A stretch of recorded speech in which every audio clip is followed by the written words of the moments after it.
will apparently provide the individual with an opportunity to make very serious mistakes. But in the end, the energy fields pay the bill.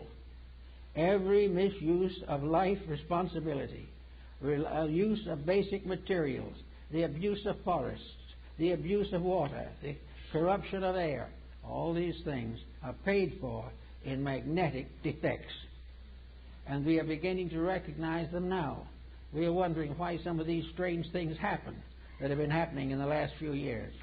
Nuclear fission is a great tragedy, not because it simply offends the peace-loving human being, but because it is a misuse, a violent corruption of energy. It is the use of a divine power to injure other people. Therefore, that which lives by the sword must perish by the sword. So our whole morality is a matter of life energies.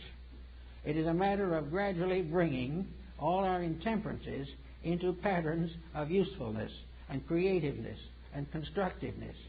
It is the gradual victory of a friendship over animosity. It takes the stranger out of existence and puts the friend in its place. Everything is part of working towards an harmonious balance of the natural resources of the solar power. Everything can be used to advance the common good, but everything that is used to destroy will be destroyed by its own destructiveness within itself. Now, another phase of that is now coming into focus very strongly in the problem of general reformation in human relationships.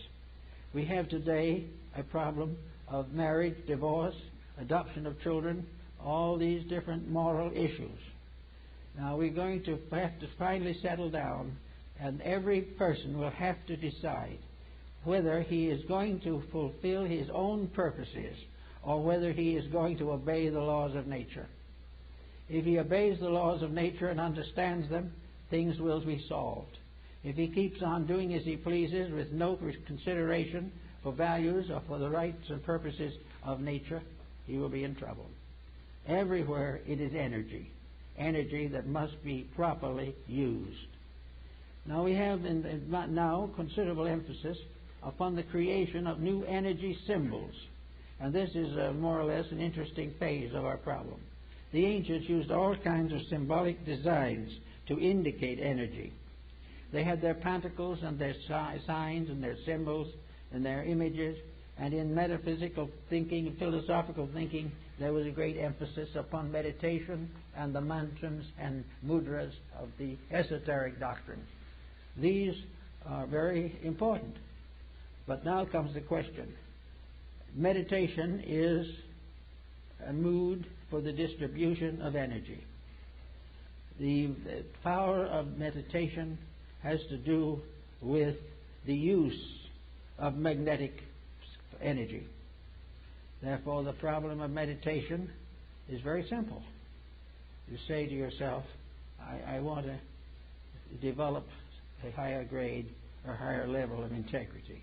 Therefore, through meditation and the dedication to the highest principles that I know, I will achieve a great improvement in character. Now, this is very good, proper. It's been followed by sadhus and hermits for ages. It has been followed by early Christian monks for nearly 2,000 years. Therefore, there's nothing wrong in meditation. But someone, out of the smartness of something, decided that by meditation he could also accomplish a certain amount of selfish fortune for himself. I know one individual who taught high disciplines for the sake of improving socially, making a wealthy marriage, increasing in business, dominating other people, and was doing very well with it. One day I got a telephone call from the local hospital. This individual was sick. So he went down. I said, well, what seems to be the trouble? It was a woman. She was in tears. She said, you know, all my life, or for many years, I've taught people to think rich, think happy, think healthy, and I am dying of cancer. Well, that is again a strange kind of poetic justice that seems very cruel. No question about it. But the individual had broken the rules that associate with magnetic energies. The rule of all possession is right use. The use of all esoteric doctrines and disciplines is for the advancement of the common good. And when we start meditating for a fortune or something, we are headed to trouble, because this is contrary to the proper use of magnetic resources. Magnetism is a great field of energy available to all. The price of it is simple. Earn it. You've got to be right, and all the energy of space is available for the right use that you can make of it. And as much as the right use you can understandingly create at the proper time. But the moment the individual becomes selfish or self-centered, the magnetic field of his own body begins to fail. Kilner pointed out that there is great difference in these matters, and other scientists have noted that where selfishness comes into a religious situation, there's always a disappointment. And where we are selfish in marriage, where we are selfish in relationships, we are destroying the defenses of our own magnetic field. Now, actually, there is a certain poeticness in this injustice on these particular problems. The individual who is selfish and abuses the field loses the protection of his own life against the selfishness of others. If he loses his own protection, then the selfishness of others can move in on him. And if he tries to take something from another, he also opens the door for that person or some other person to take something from him. It is reciprocity.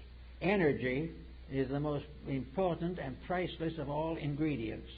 It is something that everyone needs and must have. The waste of energy, the abuse of energy, is the abuse of the magnetic fields. The moment they are abused, they fail us. And very often the failure is a kind of poetic justice. It is something that happens that we can't explain.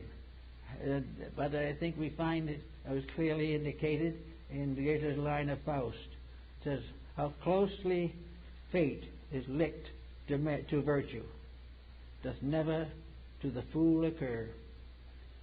Had he the wise man's stone, I swear it, the stone had no philosopher.